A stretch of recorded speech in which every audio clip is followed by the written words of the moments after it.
परिंदों को मंजिल मिलेगी यकीनन, ये फैले हुए उनके पंख बोलते हैं। वो लोग रहते हैं खामोश अक्सर, जमाने में जिनके हुनर बोलते हैं।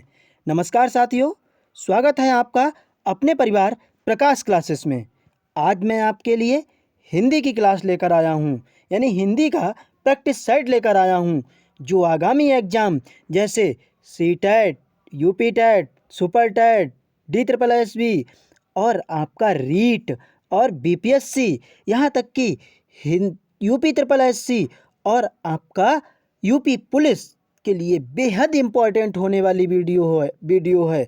अगर वीडियो पसंद आए तो वीडियो को पूरा देखें, लाइक करें, शेयर करें और चैनल को सब्सक्राइब कर लें। मैं आपकी तैयारी हर एग्ज़ाम की फ्री में कराऊंगा। चलिए तो स्टार्ट करते हैं।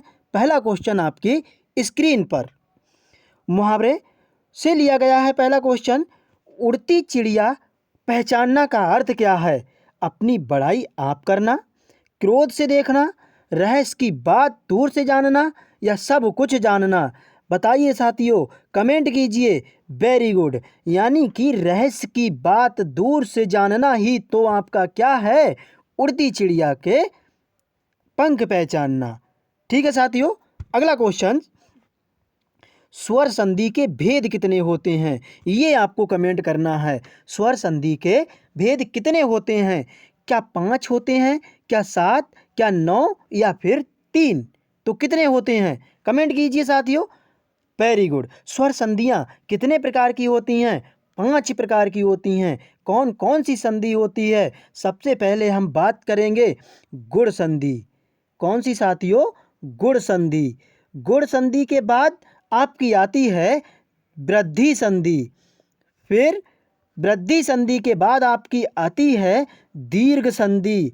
दीर्घ संधि के बाद आपकी आती है साथियों 3 हो गई। फिर आती है यड़ संधि।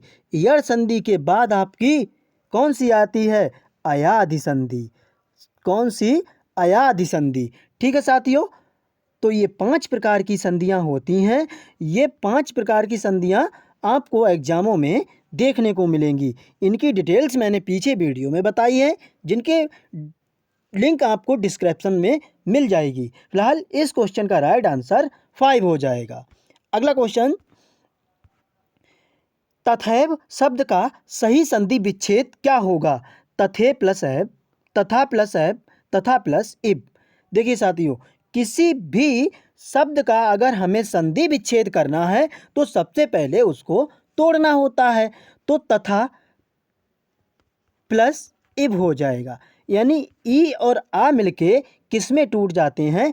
आय में टूट जाते हैं। यानी इस क्वेश्चन का राइट आंसर क्या हो जाएगा? तथा प्लस इब हो जाएगा, यानी सी करेक्ट आंसर हो जाएगा। अगला क्वेश्चन, वर्णों का समूह क्या कहलाता है? संयुक्त शब्द, वाक्य, वर्णमाला या इनमें से कोई नहीं? मैंने कहा छोटा, बड़ा, फिर डॉट डॉट डॉट, कहाँ तक आ गए? ज्ञा और सिरा तक आ गए। यानी ये वर्णों का एक व्यवस्थित समूह को हम क्या कहते हैं? वर्णमाला कहते हैं। ठीक है साथियों, आशा करता हूँ समझ में आ रहा होगा। अगला क्वेश्चन, आँखों पर चढ़ना मुहावरे का सही अर्थ क्या होगा? सरेआम धोखा देना, पसंद आ जाना, बेशर्म होना या अत्यधिक क्रोध होना? आँखों पर चढ़ना मुहावरे का अर्थ क्या होगा? कमेंट कीजिए साथियों। मेरी आँखों पर चढ़ गया है वो, तो क्या हो गया? Very good. कौन सा राइट आंसर हो जाएगा इसका? यानी कि पसंद आ जाना। Very good. अगला क्वेश्चन, उत्तम का विपरीत शब्द क्या होगा? उत्तम का विपरीत शब्द आपका अधम होगा या फिर प्रदान होगा, नगद होगा या व्यय होगा? तो उत्तम शब्द का क्या हो जाएगा? उत्तम मीन्स वो चीज़ उत्तम है, तो भैया बुरी भी है। बुरी को एक शब्द क्या कहते हैं? बुरी को तो हम आपको अधम कहते हैं। यानी इस क्वेश्चन का राइट आंसर ए हो जाएगा। अगला क्वेश्चन, असुर का पर्यायवाची शब्द क्या होगा? क्या निशाचर होगा, क्या राक्षस या रात्रिचर या ये सभी? असुर, राक्षस, यानी असुर का निश्चर भी पर्यायवाची शब्द होता है, राक्षस भी होता है और रात्रिचर भी होता है। इसलिए इस क्वेश्चन का राइट आंसर डी करेक्ट हो जाएगा। अगला क्वेश्चन, चरण कमल बंदो हरिराई, इस पंक्ति में कौन सा अलंकार है? क्या भैया उपमा अलंकार है, या फिर यमक अलंकार, या फिर रूपक अलंकार है? चरण कमल बंदो हरिराई यानी चरण के जो चरण हैं वो कमल के समान हैं। किसके? हरि के। तो इस क्वेश्चन का राइट आंसर क्या होगा? रूपक अलंकार हो जाएगा। यानी इस क्वेश्चन का राइट आंसर सी हो जाएगा। अगला क्वेश्चन, खाई से निकलकर खंदक में कूदना, इस मुहावरे का अर्थ क्या होगा? किसी काम को लटकाना, या एक परेशानी या मुसीबत से निकलकर दूसरी में जाना, या खाक में मिलना, या इनमें से कोई नहीं।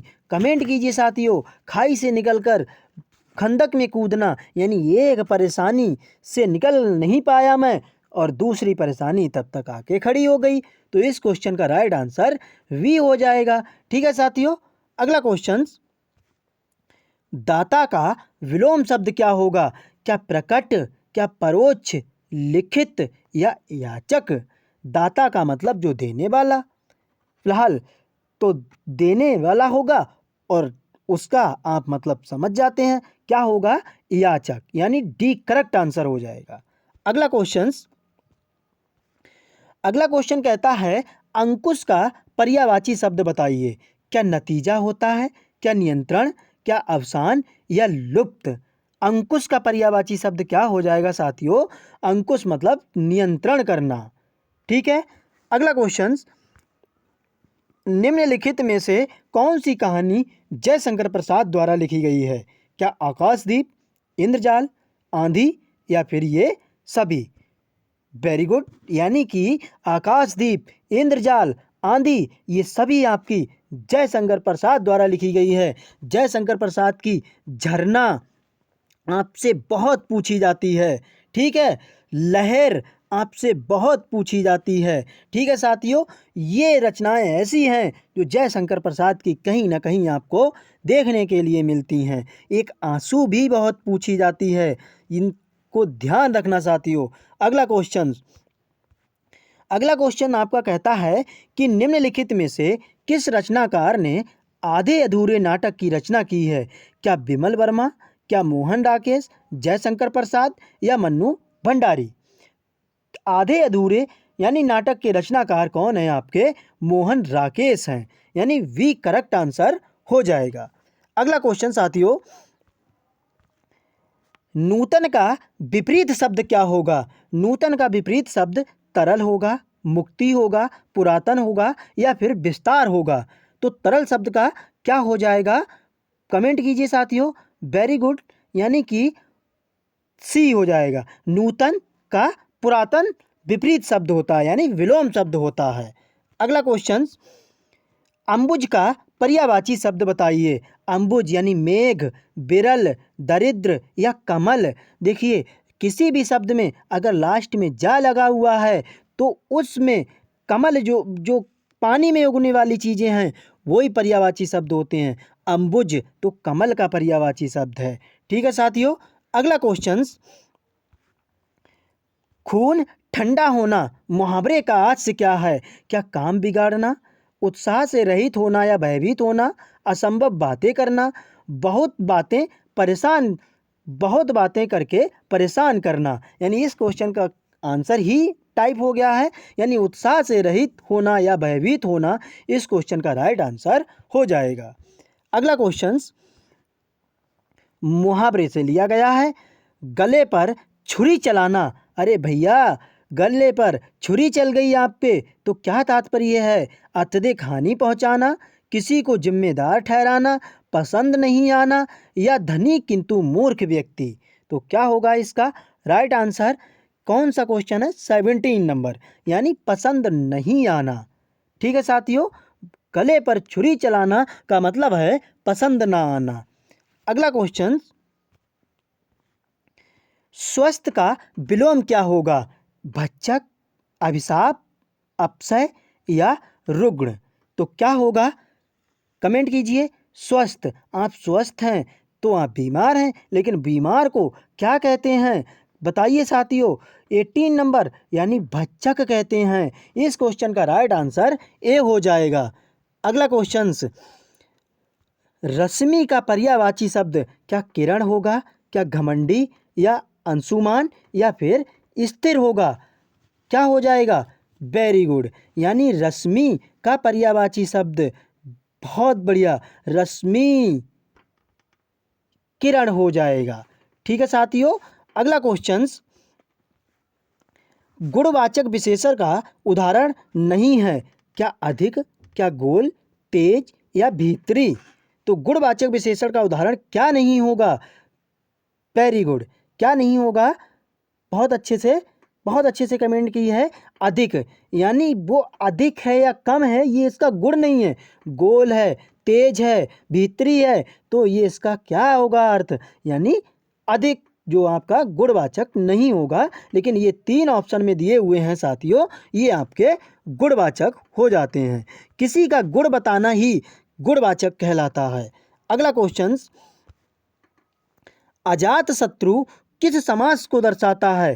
क्या अजात शत्रु आपका द्वंद्व समास, बहुव्रीहि समास या कर्मधार समास या तत्पुरुष समास? मैं बात करता हूँ समास की। समास शब्दों का वह समूह जिसमें एक छोटा शब्द निकले उसे हम समास कहते हैं। जैसे मैंने कहा रसोई का घर, रसोई का घर।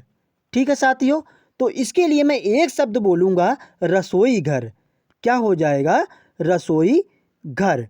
ठीक है साथियों, तो रसोई घर ये आपका क्या हो गया? समास हो गया। फिलहाल समास कितने प्रकार के होते हैं? 6 प्रकार के होते हैं। पीछे मैं वीडियो में ये समासों को समझा रखा हूँ, आप पीछे की वीडियो देखें, इनकी मैं लिंक डिस्क्रिप्शन में आपको दे दूंगा। फिलहाल अजात शत्रु, शत्रु कैसा है? अजात है, तो इस क्वेश्चन का राइट आंसर क्या हो जाएगा? तत्पुरुष समास है। ठीक है साथियों, द्वंद्व समास यानी जिसमें विपरीत शब्द हों, विपरीत शब्द हों और एक योजक चिन्ह लगा हो, जैसे माता और पिता। ठीक है साथियों, योजक चिन्ह आ गया और माता पिता एक दूसरे के विपरीत हैं, तो ये आपका क्या हो गया? द्वंद्व समास। बहुव्रीहि समास क्या होता है साथियों? आपका बहुव्रीहि समास होता है को ऐसे शब्द जो किसी तीसरे की विशेषता बताएं। जैसे मैंने कहा रावण, यानी कि रावण को क्या कहते हैं? दशानन, यानी 10 हैं जिसके आनन, दशानन। ठीक है साथियों, कर्मधार समास जिसमें विशेषता बताई जाए। पीताम्बर, पीताम्बर का मतलब क्या होता है? यानी जिसके पीले हैं वस्त्र। ठीक है साथियों, फिलहाल इस क्वेश्चन का राइट आंसर तत्पुरुष समास हो जाएगा। अगला क्वेश्चन, यानी कि गुलछर्रे उड़ाना क्या करना? गायब या अनुपस्थित होना, या त्याग देना या ठुकरा देना, मौज मस्ती करना या मतलब का साथी? बताइए। अरे वो तो भैया बहुत गुलछर्रे उड़ा रहा है, तो यानी मौज मस्ती कर रहा है, यानी इस क्वेश्चन का राइट आंसर सी हो जाएगा। अगला क्वेश्चन, आतुर का विलोम शब्द क्या होगा? आतुर का विलोम शब्द आपसे पूछा गया है, क्या अवरोह होगा, क्या शांत, अनाचार या जागरण? तो आतुर का विलोम शब्द क्या होगा साथियों? वेरी गुड, यानी क्या हो जाएगा? अनाचार हो जाएगा। ठीक है, यानी इस क्वेश्चन का राइट आंसर सी हो जाएगा। अगला क्वेश्चन, अजनबी का पर्यायवाची शब्द बताना है, क्या नावाकिफ, बेवफा, अचल या विगत? तो अजनबी का क्या होगा पर्यायवाची शब्द? कमेंट कीजिए साथियों। वेरी गुड, क्या हो जाएगा? यानी कि बेवफा। अजनबी का पर्यायवाची शब्द बेवफा ही हम बोलते हैं। अगला क्वेश्चन, निम्नलिखित में से कौन सा माह कार्तिक माह के बाद आता है? क्या चैत, मार्गशीर्ष, सावन या ज्येष्ठ? तो कार्तिक के बाद क्या आते हैं? माह आते हैं साथियों, यानी मार्गशीर्ष आते हैं, तो इस क्वेश्चन का राइट आंसर बी हो जाएगा। अगला क्वेश्चन, घर काट खाने दौड़ना मुहावरे का क्या अर्थ है?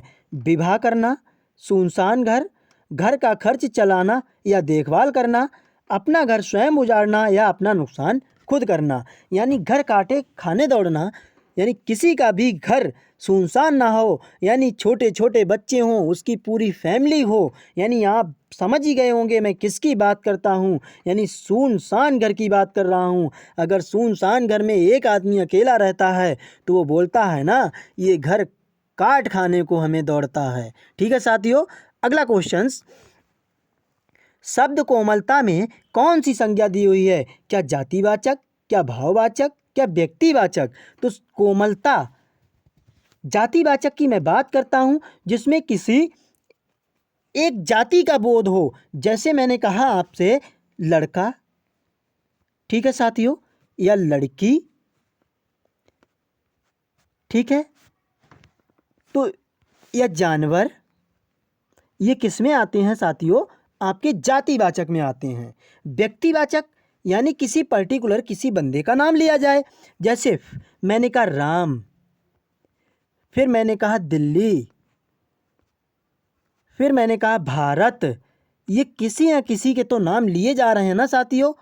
तो इसका मतलब जिसमें पर्टिकुलर नाम लिया जाए वह व्यक्तिवाचक, जिसमें किसी समूह की बात की जाए समूहवाचक, यानी किसी लड़का लड़की मनुष्य जानवर की बात की जाए तो वो हमारा जातिवाचक होता है। लेकिन भाववाचक की बात करते हैं हम, जिसमें कोई चीज़ हम टच ना कर सकें, यानी महसूस ना कर सकें, वो हमारी भाववाचक होती है। जैसे हमने कहा बुढ़ापा, क्या है? भाव है हमारा। बचपन भाव है, तो कोमलता भी तो साथियों भाव है। तो इसलिए इस क्वेश्चन का राइट आंसर वी हो जाएगा। अगला क्वेश्चन, आध्यात्मिक का विलोम शब्द क्या होगा? अनिच्छा, परलोक, अभिशाप या भौतिक? तो आध्यात्मिक का विलोम शब्द क्या हो जाएगा? कमेंट कीजिए। वेरी गुड, 28 नंबर आंसर क्या हो जाएगा? आध्यात्मिक का परलोक राइट आंसर हो जाएगा। अगला क्वेश्चन, अनुज का पर्यायवाची शब्द बताइए। क्या कनिष्ठ, क्या बेसहारा, अनोखा या नापाक? तो अनुज का मतलब होता है यानी कि बड़ा हमसे, और कनिष्ठ का मतलब होता है छोटा। तो इस क्वेश्चन का राइट आंसर ए हो जाएगा। ठीक है, अगला क्वेश्चन, भाषा शब्द संस्कृत के किस धातु से बना है? क्या भाष्य, भास, भास या भास? कमेंट कीजिए साथियों। भाषा शब्द संस्कृत के भाष्य शब्द से बना हुआ है। अगला क्वेश्चन, तरुण का विपरीतार्थक शब्द बताइए। अरे मंद, क्या मंद होगा, क्या वृद्ध होगा, क्या सुस्त होगा? तो तरुण का विलोम शब्द क्या हो जाएगा? वेरी गुड, यानी कि क्या होगा? तरुण बहुत तेज चलने वाला क्या होगा? मंद होगा। यानी इस क्वेश्चन का राइट आंसर ए। अगला क्वेश्चन, इनमें से कौन सा विपरीतार्थक शब्द पतझड़ का अर्थ है? क्या बसंत, शीतल, सर्दी या विस्तार? यानी पतझड़, पत्ते झड़ गए, तो इसका विपरीत क्या होगा? क्या बसंत होगा? बताइए साथियों, कमेंट कीजिए। क्या शीतल? नहीं। क्या सर्दी? नहीं। क्या विस्तार? नहीं। क्या होगा? बसंत आ गई, तो नए नए पत्ते भी आने लगते हैं। अगला क्वेश्चन, ग्रीस में कौन सी संधि है? ग्रीस की बात करते हैं तो इसमें क्या गुण संधि, क्या दीर्घ संधि, वृद्धि संधि या फिर आपकी अयाधि संधि? देखिए साथियों, इसमें दीर्घ संधि है। देखते ही पहचान जाएंगे। अरे आप लिखिए, क्या लिखा है? ग्रीस लिखा हुआ है। ग्रीस, मैंने कहा कि बीच वाला शब्द देखिए, अगर इस पर बड़ी मात्रा तो दीर्घ संधि, अगर इस डंडे के ऊपर एक मात्रा तो गुण संधि, अगर इस डंडे के ऊपर दो मात्रा तो वृद्धि संधि। ठीक है साथियों, तो ये चीज़ समझ में आ गई होगी। चलिए, तो अगला क्वेश्चन, निम्न में से अल्प प्राण कौन से हैं? अल्प प्राण आपको बताना है। क्या कौन से हैं? सबसे पहले मैं वर्ग की बात करता हूँ। का वर्ग, का, खा साथियों, फिर आपका गा, फिर घा और फिर अड़ा। यानी ये पहला, दूसरा, तीसरा, चौथा और पांचवा।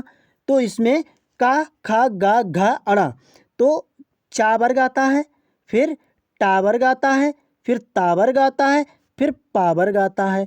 ठीक है साथियों, यानी अब आप देखिए, पहला वर्ग, तीसरा वर्ग, यानी पहला वर्ग, तीसरा वर्ग और आपका पांचवा वर्ग। ये पहला, तीसरा और पांचवा ये आपके अल्प प्राण होते हैं, अल्प प्राण होते हैं। और दूसरा और चौथा आपका महाप्राण होता है। ठीक है साथियों, आशा करता हूँ समझ में आ रहा होगा। तो इसमें देखिए पहला किस किस में है, इसमें है। वेरी गुड, तो इस यही हमारा राइट आंसर हो गया, यानी सी करेक्ट आंसर हो जाएगा। अगला क्वेश्चंस आपका क्या है, इनमें से कौन सी शब्द शुद्ध है, यानी हमें शुद्ध शब्द छांटना है। क्या भस्म ऐसे लिखा जाता है, क्या हिंदू ऐसे लिखा जाता है, क्या चिन्ह ऐसे लिखा जाता है, या प्राण ऐसे लिखे जाते हैं। तो शुद्ध शब्द बताइए साथियों। वेरी गुड, यानी प्राण आपका बिल्कुल शुद्ध शब्द लिखा गया है। अगला क्वेश्चन, इनमें से कौन सी शब्द अशुद्ध है। अब आपको अशुद्ध छांटना है, तो अशुद्ध शब्द कौन सा हो जाएगा, कमेंट कीजिए। वेरी गुड, यानी पुण्य जो आपका अशुद्ध लिखा हुआ शब्द है। ठीक है साथियों, अगला क्वेश्चन, इनमें से कौन सा युग्म गलत लिखा हुआ है। नास, नशा, मद, निशान, चिन्ह, नगर, शहर, नारी, स्त्री। बताइए साथियों, तो क्या है इसमें से कौन सा युग्म गलत लिखा हुआ है। वेरी गुड, कौन सा हो जाएगा, निशान, नगर, शहर, नशा, मद, निशान, कौन सा होगा राइट।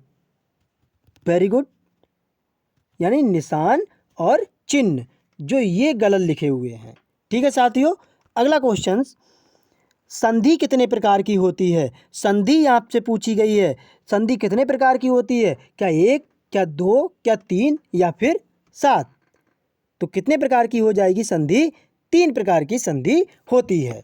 यानी कौन सी संधियां होती हैं, एक स्वर संधि, स्वर संधि, ठीक है साथियों, पहला।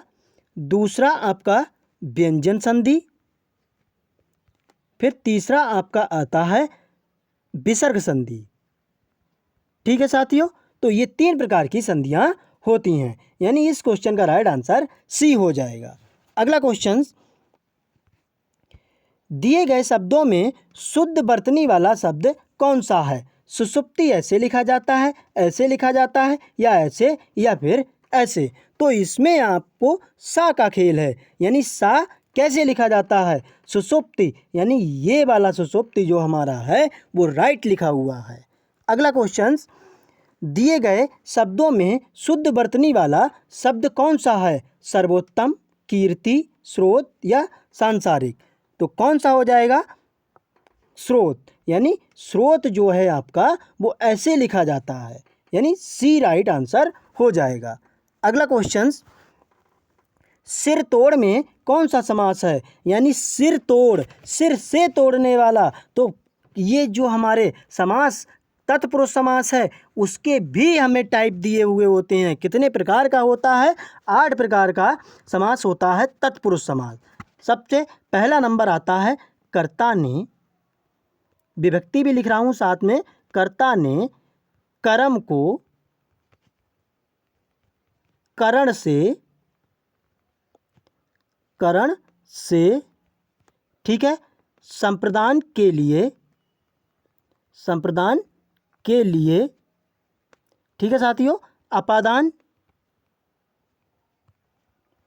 से यानी अलगाव के लिए, ठीक है, अपादान, फिर अधिकरण, अधिकरण आपका आता है में और पर, ठीक है साथियों।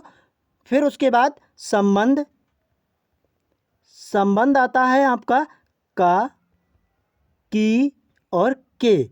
फिर संबोधन, संबोधन में आता है हे और अरे, ठीक है साथियों। तो फिलहाल सिर तोड़, सिर से तोड़ने वाला, फिलहाल क्या हो जाएगा इस क्वेश्चन का राइट आंसर, कर्म, ठीक है, यानी सिर को तोड़ने वाला, को किस में है, कर्म कारक में है, यानी इस राइट क्वेश्चन का राइट आंसर सी हो जाएगा। ठीक है साथियों, अगला क्वेश्चन, अगला क्वेश्चन, महात्मा में कौन सा समास है। अभी पीछे मैंने आपको बताया जहाँ विशेषता बताई जाए, यानी महात्मा के, आत्मा कैसी है, आत्मा है जो महान। तो आत्मा कैसी है? महान है। तो क्या बताया जा रहा है? यानी आत्मा की विशेषता बताई जा रही है। तो इसीलिए इस क्वेश्चन का राइट आंसर कर्मधार समास हो जाएगा। अगला क्वेश्चन, इनमें से अलंकार के कौन सा भेद है? क्या छे का अनुप्रास, शब्दालंकार, लाटा अनुप्रास, या इनमें से कोई नहीं? कमेंट कीजिए साथियों। शब्दालंकार जो आपका ये भेद है आपका अलंकार का। अगला क्वेश्चन, अर्थालंकार के कितने भेद होते हैं? 10, 11, 12 या फिर 15? कितने होते हैं साथियों? 12 होते हैं। शब्दालंकार के कितने भेद होते हैं? 12 होते हैं। अगला क्वेश्चन, इनमें से रस का कौन सा भेद है? क्या करुण, क्या रूपक या फिर उल्लेख? तो इसमें रस का कौन सा भेद है ये आपको कमेंट करना है। कमेंट कीजिए साथियों। Very good. कौन सा भेद हो जाएगा इनमें से? रस का करुण रस। वेरी गुड, यानी जो ए इसका राइट आंसर हो जाएगा। अगला क्वेश्चन, स्थान के आधार पर बताइए कि मूर्धन्य व्यंजन कौन से होते हैं? मूर्धन्य यानी जो मूर्धा से बोले जाते हैं वो ही आपको बताना है। यानी गा और घा आपकी कंठ ध्वनियाँ हैं जो कंठ से बोली जाती हैं। पा और फा ओष्ठ ध्वनियाँ हैं साथियों। कौन सी? ओष्ठ ध्वनि हैं। अंगा ये आप बताइए। जा और झा आपकी कौन सी ध्वनियाँ हैं? बताइए साथियों, कमेंट कीजिए। वेरी गुड, यानी 48 नंबर पेज पर जो क्वेश्चन है उसका राइट आंसर क्या हो जाएगा? यानी ये जो जा और झा हैं आपकी तालु से बोली जाती हैं। फिलहाल डा जो आपका है ये आपका मूर्धन्य से बोला जाता है, यानी टा वर्ग जो है आपका वो मूर्धन्य से बोला जाता है। ठीक है साथियों। अगला क्वेश्चन, निम्न में से अल्प प्राण वर्ण कौन से हैं? क्या आ और आ, फा और वा, का और गा? अभी मैंने आपको बताया था अल्प प्राण कौन से होते हैं साथियों आपके, यानी कि पहला वर्ग, तीसरा वर्ग और पांचवा वर्ग। तो का और गा जो है आपके पहले वर्ग और तीसरे वर्ग में आता है। तो इसीलिए अल्प प्राण सी ऑप्शंस में करेक्ट दिए हुए हैं। अगला क्वेश्चन, निम्न में से नासिक व्यंजन कौन सा है? सा, जा, फा, गा और उआ। जो नाक और कंठ से बोला जाए तो उसे हम नासिक कहते हैं। यानी जो पांचवा वर्ग होता है आपका, जैसे मैंने बोला अड़ा, उआ, ठीक है साथियों, टा ठा डा ढा, ढा अड़ा, और फिर उसके बाद ता था धा ना और पा फा भा मा। यानी ये आपके कौन से हैं? नासिक के व्यंजन हैं। ठीक है साथियों। तो इसमें से आपका उआ जो है आपका राइट आंसर हो जाएगा। ठीक है साथियों। अगला क्वेश्चन, हिंदी वर्णमाला में अयोगवाह वर्ण कौन से हैं? ई और ई, उ और उ, अंग और आहा, आ और आ। अंग और आहा जो आपके क्या होते हैं? अयोगवाह वर्ण होते हैं। अगला क्वेश्चन, लास्ट क्वेश्चन है इस वीडियो का। निम्न में से बताइए कि किस शब्द में द्वैत व्यंजन होते हैं? द्वैत व्यंजन यानी शब्दों का बार बार आना। बार बार, एक मिनट साथियों, यानी एक से ज़्यादा बार आना। ठीक है। जैसे मैंने लिखा बच्चा, ठीक है साथियों, तो इसमें चा का रिपीटेशन हुआ है। दिल्ली, ला का रिपीटेशन हुआ है। तो ये द्वैत व्यंजन हो गया, यानी दिल्ली। ठीक है साथियों। तो इस क्वेश्चन का राइट आंसर दिल्ली हो गया। आशा करता हूँ वीडियो पसंद आई होगी। अगर वीडियो को अच्छी लगी हो तो वीडियो को लाइक करें, शेयर करें और चैनल को सब्सक्राइब कर लें। आने वाले एग्ज़ाम की मैं आपके लिए फ्री तैयारी कराऊंगा। चैनल को सब्सक्राइब कर लें और ज़्यादा से ज़्यादा लोगों तक वीडियो को शेयर करें। जय हिंद साथियों।